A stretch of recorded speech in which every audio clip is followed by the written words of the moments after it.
नमस्कार। आप सभी को प्रणाम करता हूं।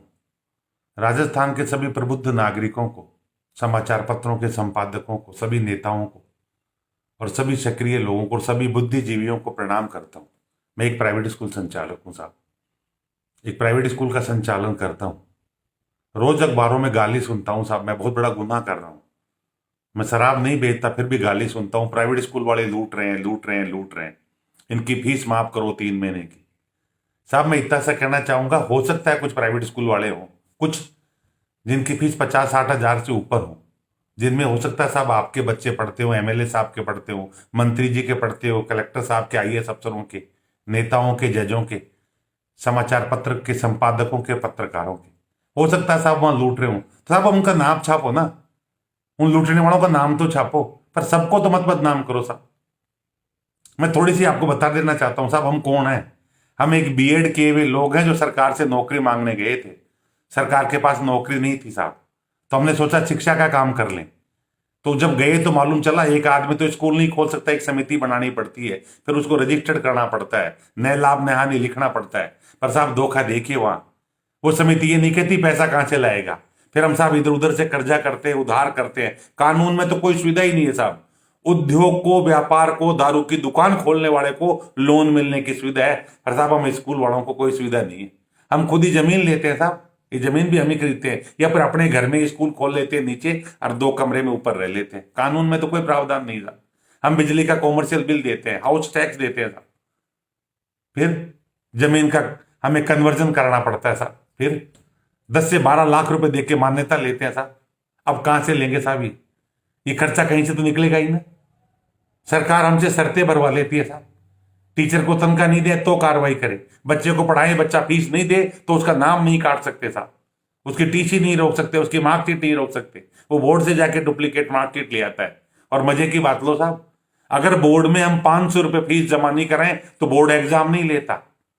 सरकार की मान्यता की फीस हम 1 घंटा लेट दे दें तो डबल लगती है साहब। और हमें फीस अगर 12 महीने के 12 साल नहीं मिले तो कोई इलाज नहीं है साहब। इतने करके घर घर चलाते हैं साहब। एक छोटे छोटा स्कूल संचालक होता है ना साहब, उसके यहाँ भी 20 लोगों के घर पड़ते हैं। टीचर से लेके, बाईजी से लेके, गार्ड से लेके, ऑटो वाला भी हमारे भरोसे खाता साहब। एक कुछ लोग हमारे स्कूल के बाहर परचूनी की दुकान खोल लेते हैं, बीड़ी बिस्कुट बेच के अपने बच्चों का और अपने घर का पेट पालते हैं साहब।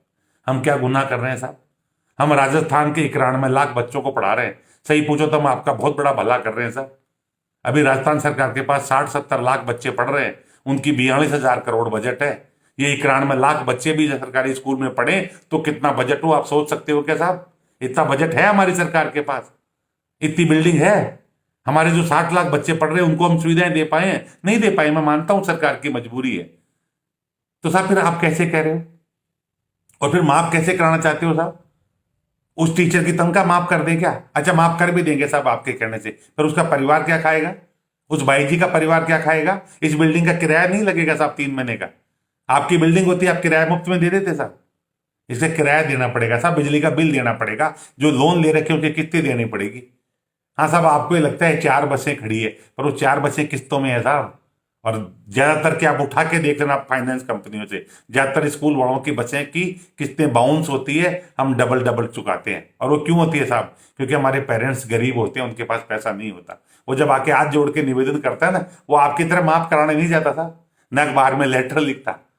वो आके हाथ जोड़ के कहता है गुरुजी इस बार बिटिया की शादी है, मैं 2 साल तक फीस नहीं दूंगा। अरे बाबा कुछ तो दो कि माफी जाऊंगा नहीं। गुरुजी इस बार फसल खराब हो गई, मैं नहीं दे पाऊंगा। सर मैं छोटी सी नौकरी करता हूं, मुझे तनख्वाह नहीं मिली, मैं नहीं दे पाऊंगा।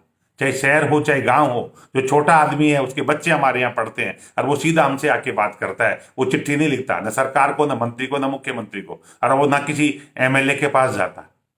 ये तो कुछ लोग हैं साहब आप, जो बड़े बड़े स्कूलों में बच्चे पढ़ाते हो अपने उसके लिए, ईगो सेटिस्फाई करने के लिए, अपना आपका स्टेटस दिखाने के लिए बड़े स्कूलों में बच्चे पढ़ाते हो, और फिर फीस माफी की बात करते हो। साहब मत पढ़ाओ ना उनके, हमारे भेजो। मेरा नाम नोट करो साहब, अनिल सर, मैं जयपुर से हूं, मानसरोवर से। आप मेरे पढ़ाओ ना, आप 6 महीने बाद दे देना और उनकी आधी दे देना, और उनसे अच्छा बच्चा नहीं पढ़ाऊं तो बताना। लेकिन नहीं साहब, आपको तो नाम चाहिए ना। तो साहब फिर नाम है तो पैसे दो साहब, मैं क्या कर सकता हूँ इसमें? आप क्यों माफ कराते हो? और अपने स्कूल का नाम लिखो साहब, सबकी माफ मत करो। आप अगली बार से आप मांग करो अपने स्कूल का, मैं फला स्कूल मेरा बच्चा पढ़ता है, उसकी फीस माफ की जाए। सब जानू साहब आपकी हिम्मत। चाहे आप पत्रकार हो और चाहे आप नेता हो। आप पार्षद बनना चाहते हो साहब हैं, और झूठी वाई लूटने के लिए हमारे गले पे तलवार चलाना चाहते हो। आप एमएलए बनना चाहते हो, बनो ना साहब, हमारे गले पे तलवार चला के क्यों बनना चाहते हो? हमारे बच्चों का पेट क्यों काटना चाहते हो आप ये तो सोचो। हमारे भी परिवार है, हम भी कर्जा चुकाना है। आइंदा से हाथ जोड़ के निवेदन करूं साहब, कभी फीस माफी की बात करो तो अपने स्कूल का नाम लेके उसकी माफ करो। और पत्रकार महोदय से आपसे निवेदन करूंगा, पत्रिका से विशेष रूप से, आप खूब छापते हो साहब, लूटने लग गए, अब लूटने के दिन आ गए। अरे साहब, अखबार, कोरोना में अखबार आया था, रोज आप लिख रहे थे इनको पैसा दो, इनको पैसा दो, इनको पैसा दो, एक सेवा की खबर है साहब, सभी कर रहे हैं। हम ऑनलाइन एजुकेशन दे रहे हैं, हम भी तो कोरोना योद्धा है साहब। हम घर में बैठे हैं तो हम भी कोरोना योद्धा है साहब। हम सब सड़कों पे आ जाए तो आपके कोरोना योद्धा संभाल लें क्या? नहीं, हम आपका कहना मान के घर में बैठे हैं, हम भी कोरोना योद्धा है। हम आपका अखबार पढ़ रहे हैं, ये भी कोरोना योद्धा है। वरना कोरोना के डर से आपका अखबार बंद कर दें तो साहब आप पे क्या गुजरेगी सोचना कभी। आप एक दिन लेट नहीं कर सकते, आप उसका पैसा थोड़ी ला रहे हो। वो जो आपका होकर आता है उसके इतना पैसा है क्या साहब? नहीं, आपके अखबार का पैसा भी है, पर आपने तरीका, क्योंकि आप अखबार में लिख सकते हो। तो साहब मैं ये कहूंगा, जो लूट रहा है उसका नाम छापने की मत रखो, हर किसी को बदनाम मत करो, क्योंकि गरीब के पेट पे लात मारोगे तो वो लात उल्टी भी पड़ सकती है। हर किसी को बदनाम नहीं साहब। जो चोर है उसको चोर करना सीखो, और सही है सही करना सीखो। कि आपके नजर में एक भी ऐसा प्राइवेट स्कूल नहीं है जो अच्छे काम कर रहे हैं, आप उनका नाम छापो। आप ये कहो कि नहीं, जो लूट रहे हैं उन पे लगाम लगे और जो सही कर रहे हैं उनको शाबाशी मिले। मैं राजस्थान सरकार को तो फिर भी धन्यवाद दूंगा, माननीय मुख्यमंत्री और शिक्षा मंत्री जी को दिल से धन्यवाद देना चाह रहा हूं सर। पहली बार कोई सरकार है जो न्याय कर रही है। हमारे मुख्यमंत्री जी को मैं धन्यवाद दूंगा, पहली बार किसी मुख्यमंत्री ने अपने मन से ये कहा है कि मैं ये देखूंगा कि स्कूल के ताले भी नहीं लगे। धन्यवाद साहब। जनता का और राजा का ये फर्ज भी होता है, लेकिन ये फर्ज नहीं होता कि एमएलए बनने के लिए, पार्षद बनने के लिए आप गलत मांग उठाओ। ये बीजेपी के जो नेता मांग कर रहे हैं, मैं उनसे ये कहना चाहूंगा, करा दो, आपकी दिल्ली सरकार से पैसा दिलवा दो, फंड हम तो माफ कर देंगे। आप अपने एमएलए फंड से पैसा दो, हम तो माफ कर देंगे। आप सरकार के बाहर हो तो कुछ भी मांग कर लो, वेरी गुड साहब। जब आप सरकार में आओ तो करके दिखाना। ऐसा नहीं चलेगा साहब। आप चाहे बीजेपी के हो चाहे कांग्रेस के हो, हमारे लिए आप पूजनीय हो, पर गलत नहीं साहब, गलत नहीं। जय हिंद, जय